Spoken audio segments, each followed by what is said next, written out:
Good morning and welcome to Algebra 1.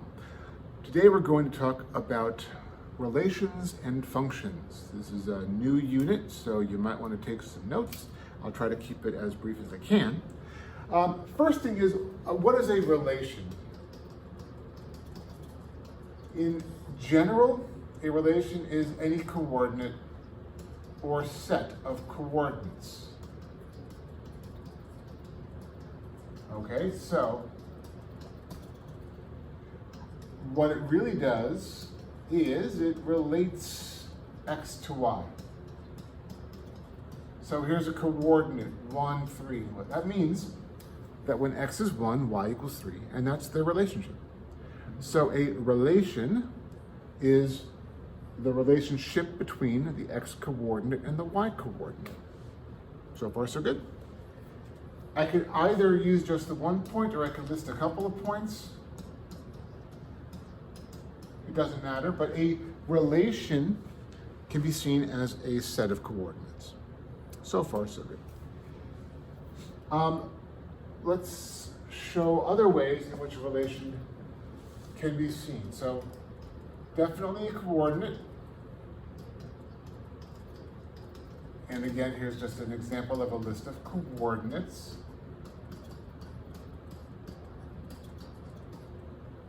You could also see a relation as a table of values.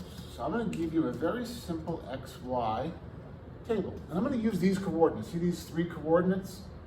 Those three coordinates formed the relation that we're talking about right now. So I'm going to show it as a list of coordinates right up there, and also as a table of values. The x and y are each coordinate. So that's a coordinate of 1, 2. So it goes 1 there, 2 there. That's 3, -1. 3 here, -1 there, and 5, 2. So again, I'm looking at this relation now as a table of data. It's still essentially 3 coordinates because that's really what our table of values is showing us. It's just breaking it down in a table. All right, we can also see it as, let's do the equation next. Since a relation is essentially how x and y values relate to each other, an equation can also show you that. For instance, y equals 5x plus 2. That's an equation which is showing you a relationship between x and y. So you can plug in whatever number you want for x and see how it relates to y. If x is the number 0, for instance, 5 times 0 is still 0. And plus 2 is 2. So the relationship here is that when x is 0, y is 2. If I plug in the number 3 for x, what happens when I plug in a 3? 5 times 3 is 15, and 15 plus 2 is 17. So 3, 17 is the coordinate relationship between x and y for that equation. And there's no end to the number of values you could plug in there. So there is one more thing I want to show you. I'm sorry, 2 more things I want to show you. Obviously, if I have coordinates, then I can also graph them. So you can see on a graph what a relation would look like. So for these coordinates, 1, 2, right there. 3, -1, right there. And 5, 2, it's right there. So as a graph, those 3 points just get plotted, and that shows us a relation also. It's, again, showing you the relationship between x and y. The one that's newest to you, it's not that hard to use, but it's just a newer thing because it really has no other good use anywhere else. It's called a mapping. Here's what a mapping is going to look like. Basically 2 big ovals, where the first oval are going to be your x values and the second oval is going to be the y values. A little bit of vocab for you. X values are called inputs. So these are the inputs because it's what you put into the equation. Makes sense. Y values are the outputs. because it's what you get out of the equation after you put in the value for x. Okay? Now, I'm going to show over here a couple of different coordinates that would have generated this mapping, okay? Let's just say I have three coordinates, 1, 2, 2, 4, 3, 0. We're going to use those numbers and we're going to put them in the appropriate spot. So the x values go in the first oval. That's 1, 2, and 3. I'm going to put them in least to greatest order, starting at the top and going down. Now, the second oval are the y values.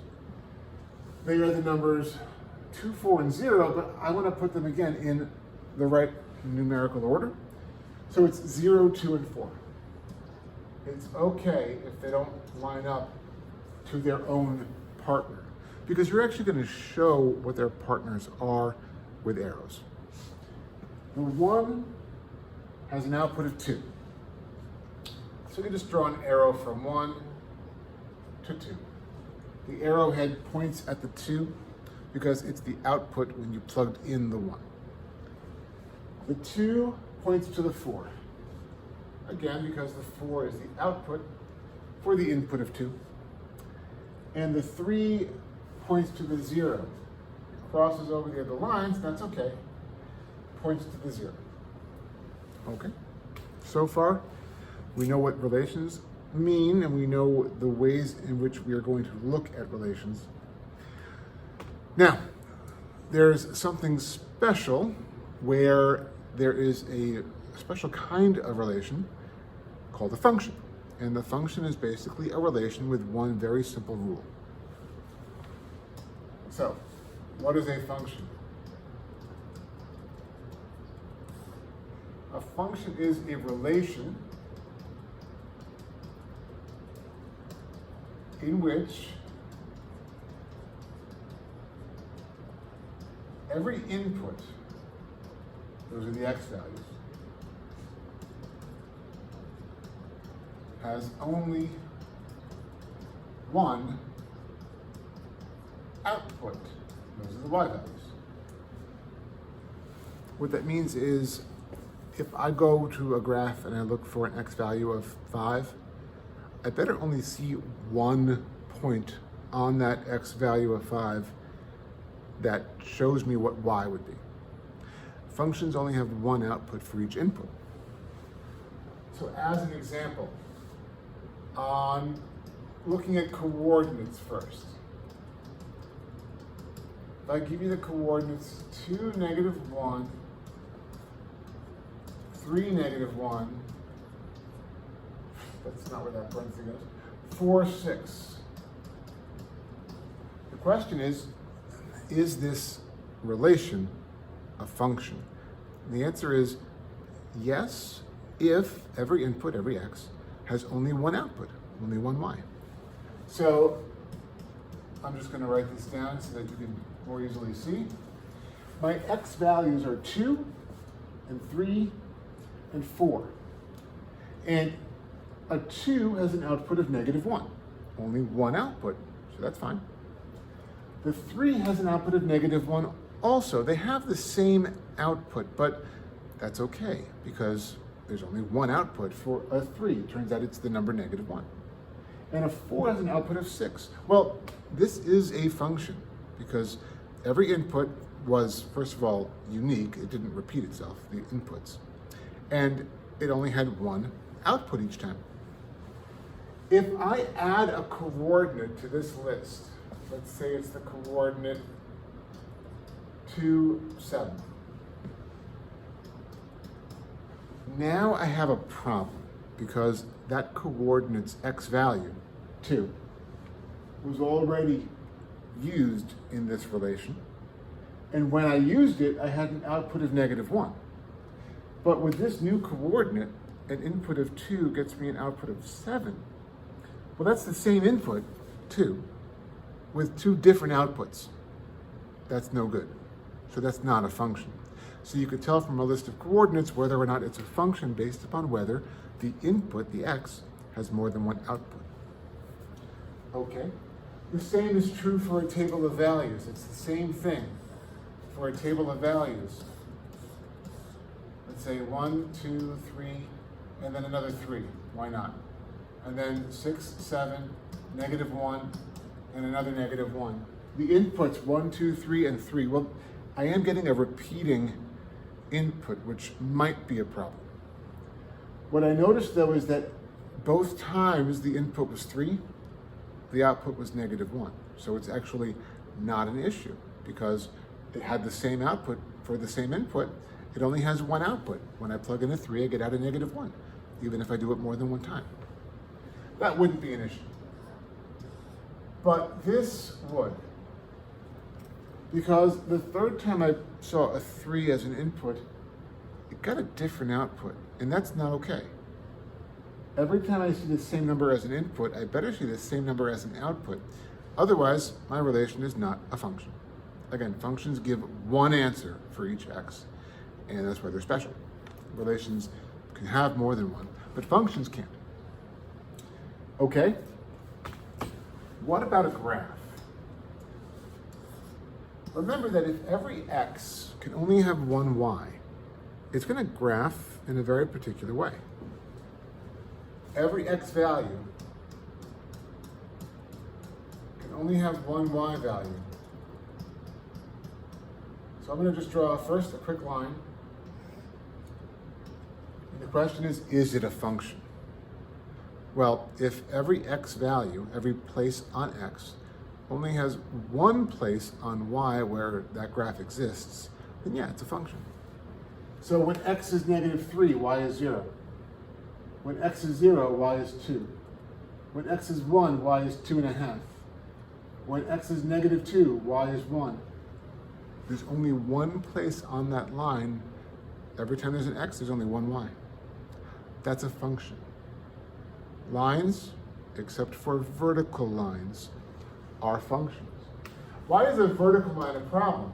Well, if I draw a vertical line, you could see that for this line, when x is 3, y is 0, and 1, and 2, and 3, and -1, and -2, and -0.5, and everything actually.